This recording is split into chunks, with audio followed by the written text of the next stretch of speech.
Thanks a lot for staying with CNN News 18. You're watching Plain Speak with me, Shivani Gupta. The TMC and the BJP are at each other's throats, quite literally, as the face-off over corruption cases, the subsequent protests and the police action thereafter intensified today. A day after violent protests rocked Kolkata and Howrah, BJP protested inside the assembly and outside, not just mounting allegations of brute force by the state police against its people, but also of more corruption within the TMC and the government. BJP moved an adjournment motion today, which was disallowed by the speaker on this issue. Verbal spats and a poster war broke out inside the house before the BJP walked out and the action shifted outside. This fight has escalated so quickly and so violently in the last 2 days that one can only wonder what lies ahead. But one thing is clear. The BJP will not let go of the corruption issue in the state. Is that the real reason why the state is acting disproportionately while handling protests? Or were they justified in cracking down on the BJP rally even before it reached anywhere close to Nabana? We will take those questions to our guests in just a bit. But first up, echoes of what transpired on Tuesday ringed in the assembly also today and outside. Let me take you through the war of words that has been ongoing. So Abhishek Banerjee, who's the General Secretary of the TMC, has said that the police could have used bullets, but they used only tear gas. That shows that they showed restraint. Shivani Gupta came out and said that Abhishek's behavior is criminal-like and he's arrogant because of his auntie's power. Mamata Banerjee, the Chief Minister too, justified what happened on Tuesday by the police's side, saying that everybody has the right to protest, but protest and hooliganism cannot be mixed. Ravi Shankar Prasad, former Union Minister, said that the state government surpassed all limits of brutality, repression and police torture. That's the claim that the BJP has made. Finally, today, Shivani Gupta also opened up another front, which is of corruption. He alleged that TMC's Ganesh Mondal acquired as many as 39 properties illegally between 2019 and 2022. Ganesh Mondal, the TMC leader, has denied that charge. He has said that all properties were acquired in a legal manner and that he has declared them in his IT returns. Both sides are also showing video proof to mount allegations on the other side. Let me just take you through some of the videos that have been posted by each side. So the TMC has cited these videos that show men dressed as BJP workers, carrying BJP flags, etc., vandalizing police vans and public property. There are videos to show alleged BJP supporters beating up lone policemen. Meanwhile, BJP has put out these videos. They show that policemen were stone pelting at the protesters who were already being sprayed water on. There are a couple of such videos that have come to light, and the BJP claims that all of this was unprovoked action by the police, that actually the police was caught stone pelting on the protesters, and they've asked if this is part of any manual of police action anywhere in the world. The war of words also intensified over a remark by TMC MP Abhishek Banerjee, who said he would have shot the protesters in the head had it been for him. Listen. সেই হাসপাতাল যারা ভাঙছে, outpost যারা ভাঙছে, গাড়ি যারা ভাঙছে, আমি মনে করি তাদের বিরুদ্ধে কঠোরতর ব্যবস্থা নেওয়া উচিত। আমি দেবজিৎ বাবুকে বললাম যে আমি আপনাকে স্যালুট জানাই যে আপনি কিছু করেননি।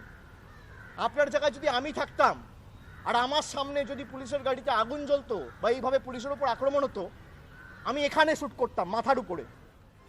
Now, Amit Malviya of the BJP hit back, calling Abhishek a murderous thug in a tweet.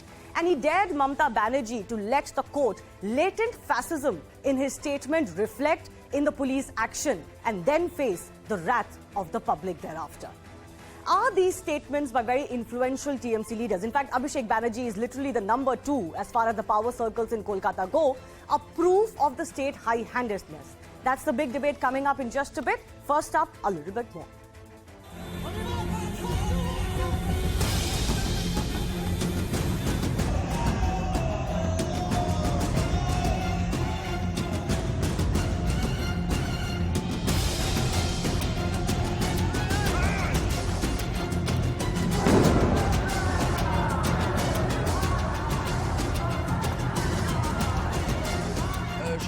Shivani brought up a proposal for discussion.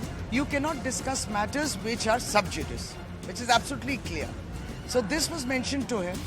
And secondly, what they started off was, because they knew that they would not be allowed, they started agitating and they started sloganeering. And this obviously was full of wrong facts and calling everybody a chore. Democratic protest meeting को भंग करेंगे, ये कौन से manual में है, ये हम पूछना चाहते हैं पुलिस को। तो ये तो प्रश्न है कि पुलिस को किसने ये इंस्ट्रक्शन दिया।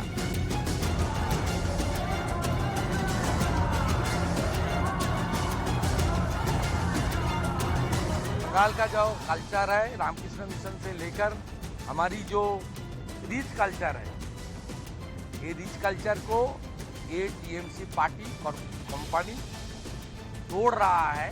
बंगाल की पॉलिटिक्स का जो गरिमा है उसको खत्म कर रहा है।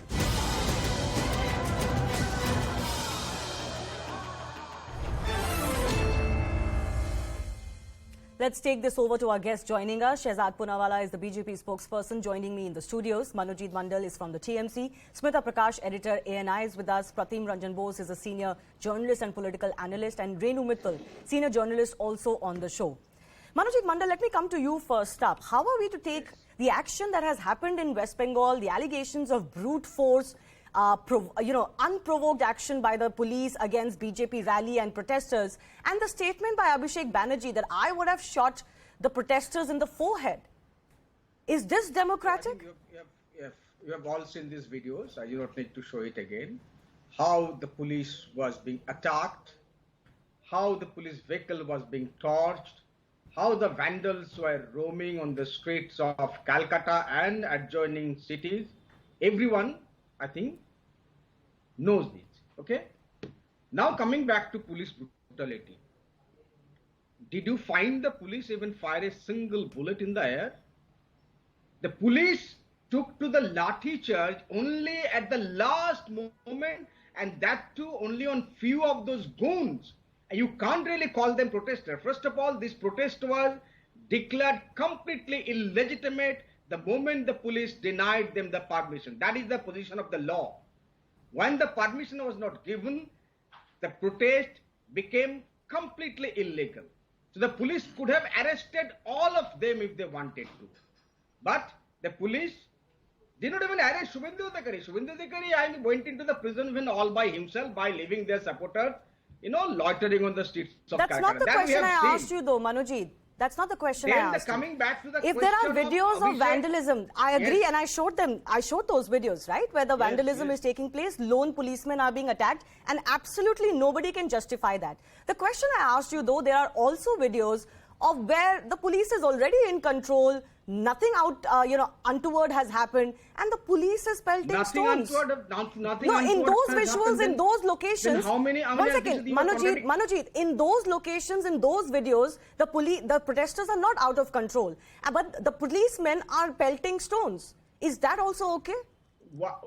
Your reporter, very senior reporter, Shogoto, was there in the firing zone. That was the conflicting zone. That was, 20 kilometers away from the Nabanno, the secretariat. That's the place known as Shakrail. There, the maximum number of, atrocities from the protesters, quote-unquote protesters, happened. And please run those visuals. I'm running all of those visuals. Don't worry. Visuals that both sides are claiming are running. Shogoto himself was hit by a stone and he was reporting thereafter. He was on the side of the police. But I do have visuals of the policemen pelting stones before any protesters in that location did it. Only one policeman was shown to be pelting stones, but he did not have lathi, did not have anything. No, in that video, the policeman is fully protected, is in a group and behind the barricade. Yes, the police. So, and despite that, was that not unprovoked action by the police? Absolutely. The BJP, they have been provoking since day before yesterday. When the leaders are instigating what to do, Dilip Ghosh, please understand the statement of Dilip Ghosh. You cannot take statements by one side and then say the police was provoked into stone pelting. All right, I come to the second big question I asked you before I go to Shehzad. You didn't even allow me to complete No, my you point. completed. You made your point. You made your point.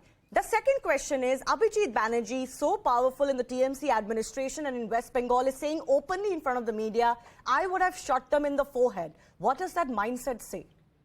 Now, first of all, Abhishek Banerjee does not consider himself so very powerful. He calls himself just a follower of Mamata. That's point number one. So he's not so very powerful. He's just an MP and our National General Secretary. We definitely hold him as one of the most important leaders of the country at this moment. We hold him. He doesn't hold himself to be a very powerful person. That's point number one.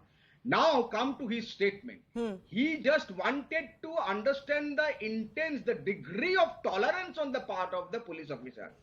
He said that I salute you, your level of tolerance, your degree of tolerance. And that's why in a kind of oxymoronic way, he just mentioned that if I would have been there, I would have shot them.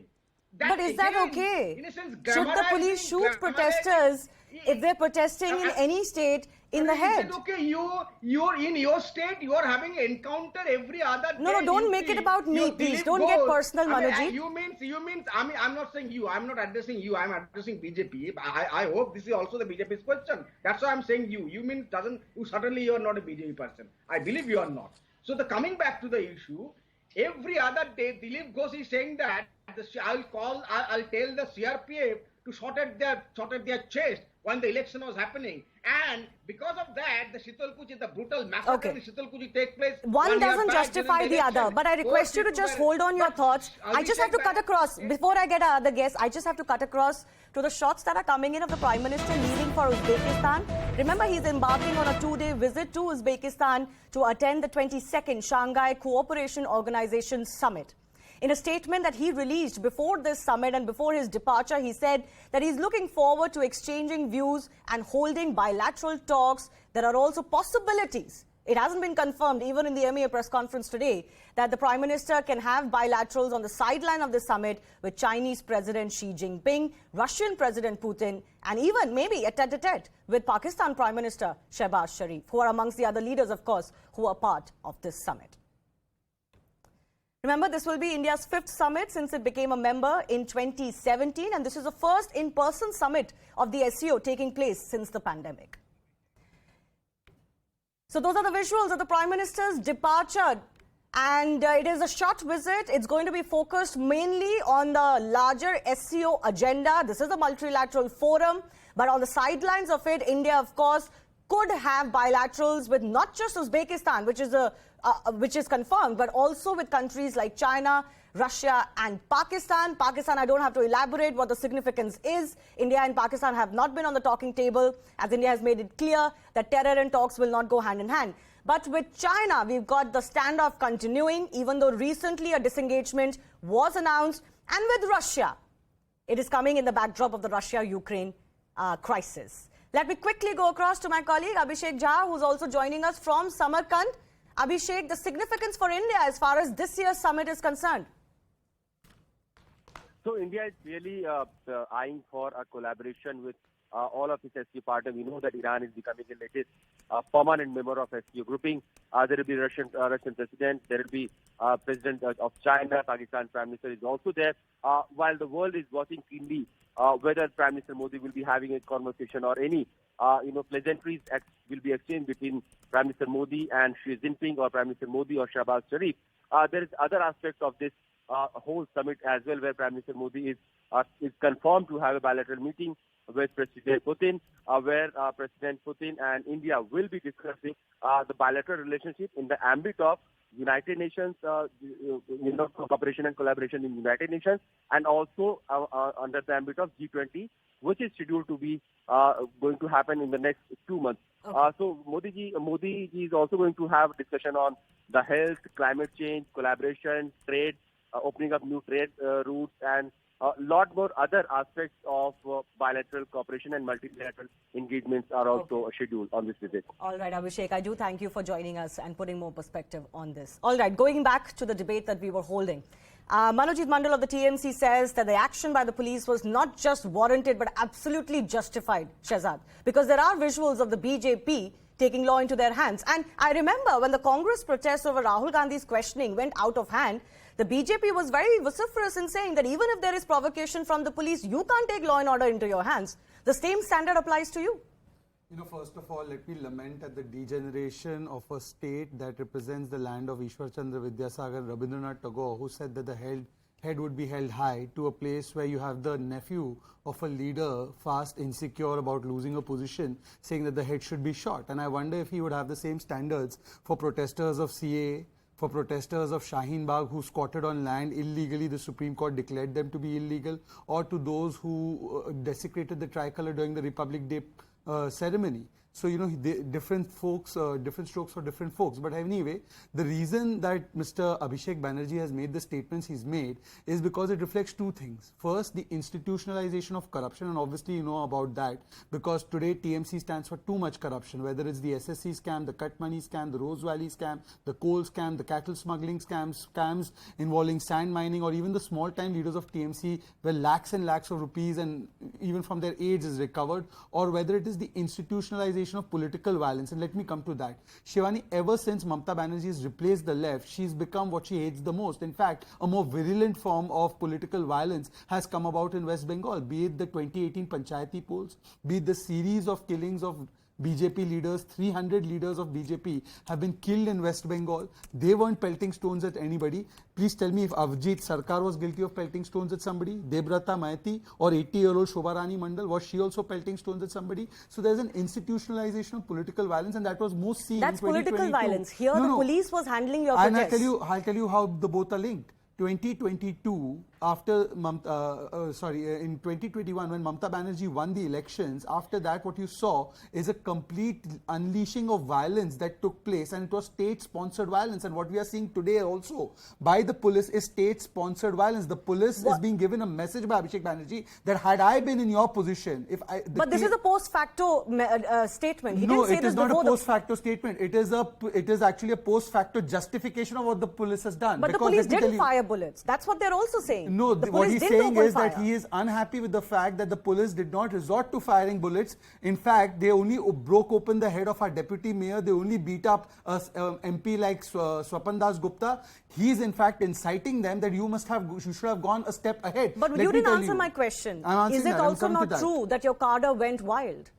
You know, there was a complete infiltration by TMC cadres, both in the police, wearing uniforms of the police and attacking our workers, and also infiltration with BJP flags and trying to set on fire various objects and pelting stones. In fact, one of the visuals, it's very clear that it is their cadre who's pelting stones, and it is being blamed on us. So it is not our cadre. Ours was an entirely peaceful movement. In fact, the very fact that there were barricades that had been dug into the ground, the very fact that they had given orders to use all possible force to stop our people. They broke open our heads. They broke open our karyakartas.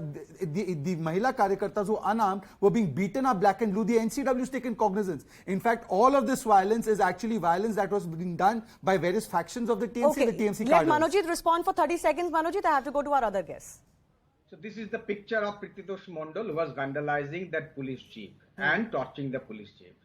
He is BJP's worker. He is again seen with, who is this person? Nitish Pramanik, a very favorite person of none other than the Home Minister of this country. In fact, he is the deputy of the Home Minister. We demand action not just against Prititosh Mondal, who was torching the vehicle, and this person day before yesterday were making the same kind of statement that TMC was actually torching the vehicle. I mean, do they have any credibility? From top to bottom, these people belong to Bharatiya Jali Party, the fake party of India. He calls us TMC corruption party. You people are the Jali Party of India, Bharatiya Jali Party. Okay, the Shehzad, 20 fake seconds, party please. of India. You are not even known to Mr. utter Mondal, a single truth about Mr. this Mondal, country. now You people are only- saying, you now only can you strive pipe down? on Mr. Mondal, can you pipe down? It's my opportunity to speak. And cheats. Okay, The Manojit. problem is that he lacks in basic courtesy. Thank you. Now people are saying that you don't represent. I do not need to learn courtesy from you. Okay, sir. okay, Of let's course, move you can on. learn Let's it from move on. Abhishek Guys, Banerjee. gentlemen, You let's should move learn it on. from Very Abhishek funny. Banerjee. Gentlemen, Please let's move on. Let's move on. Rewind all his debate. Rewind all his debate. Can I make my statement? Manojit, let's move on. How Let's you- move how you- on. Let's just how give you each other behave in debate. uninterrupted time. We will not have this. No, he Shehzad, can't- 20 he seconds, If he please. gets personal, I'll also get personal. 20 seconds, please, Shehzad. You know, in fact, people are saying that TMC does not mean just too much corruption. It means Tanashahi mujhe chahiye. Look at the fact that there were, what happened in the post-poll violence? This man came out and said there was nothing that took place in the post-poll violence. The High Court came out and said that it was not rule of law, but the law of the ruler. This man came and said that the Birbhum massacre was not a massacre, but it was in fact a TV short circuit that took place. He defended the statement of Anubrata Mandal, and they celebrated it and they were laughing about it when young children and women were killed. Okay. Now this man is coming and telling us that I should believe him just because he shows some morphed photograph of some person, that I should believe him that his police, which acts as a cadre of the TMC, an extension of the TMC, to take what they say on face value. Okay, The High Court doesn't take them on face value. There are 6 members of the first family whose affidavits have been asked by the High Court to show whether they have disproportionate wealth and incomes. I'll come back to you. So they are filled with corruption. Let me just go to our other guests as well. Smita Prakash, what's really happening in Bengal, this escalation? Is this on both sides? Was the government just caught by surprise by the kind of rally that the BJP planned and was able to mount?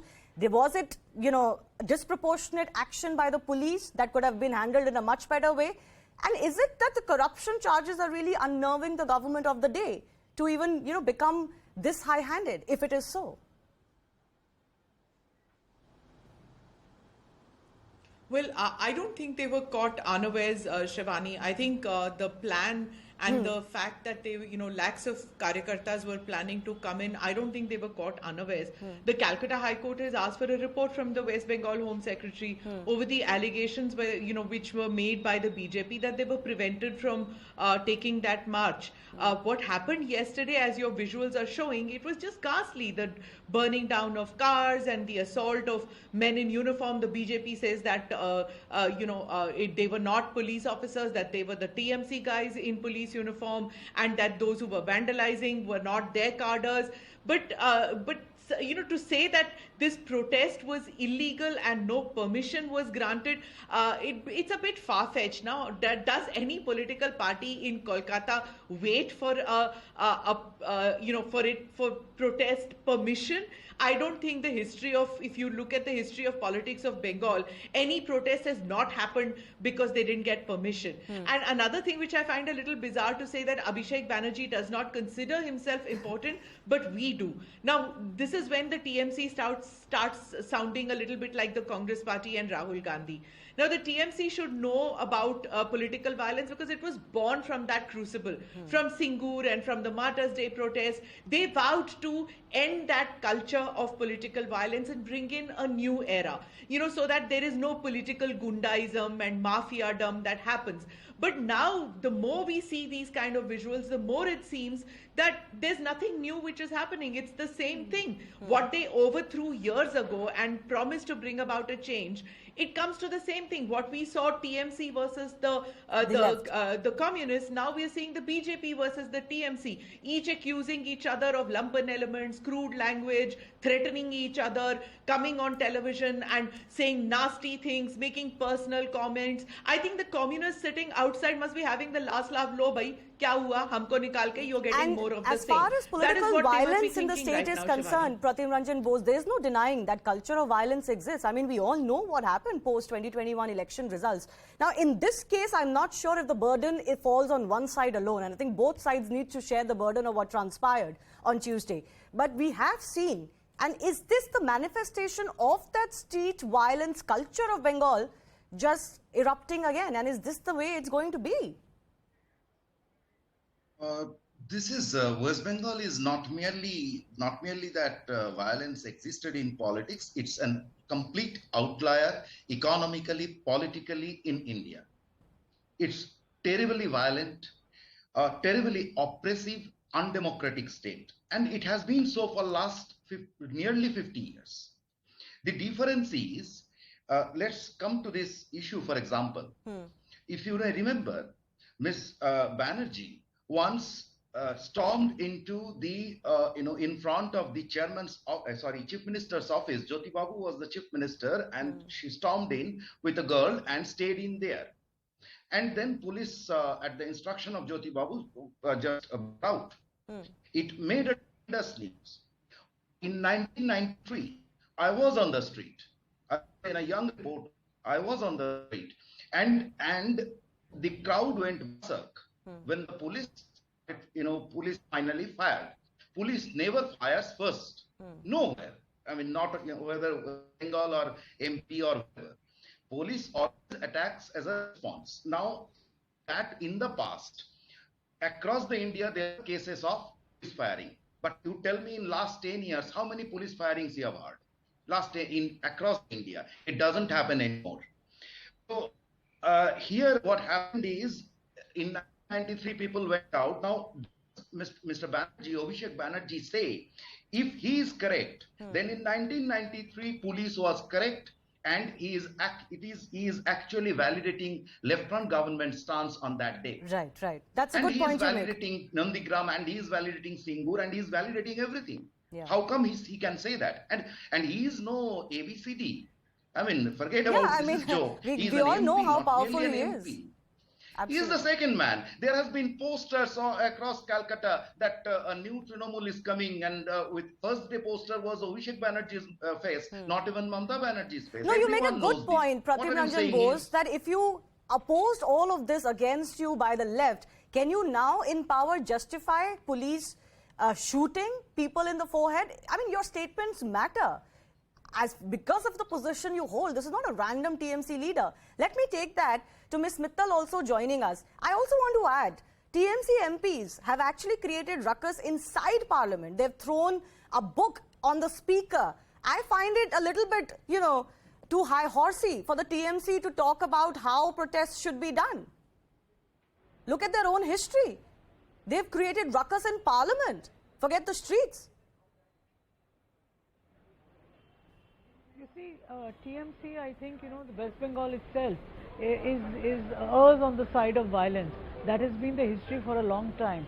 But in this context, September is the month, I think, when you have a lot more violence and, activities against various political parties, because you're moving into a time of festivities. There's going to be Durga Puja, then there's going to be Diwali and all.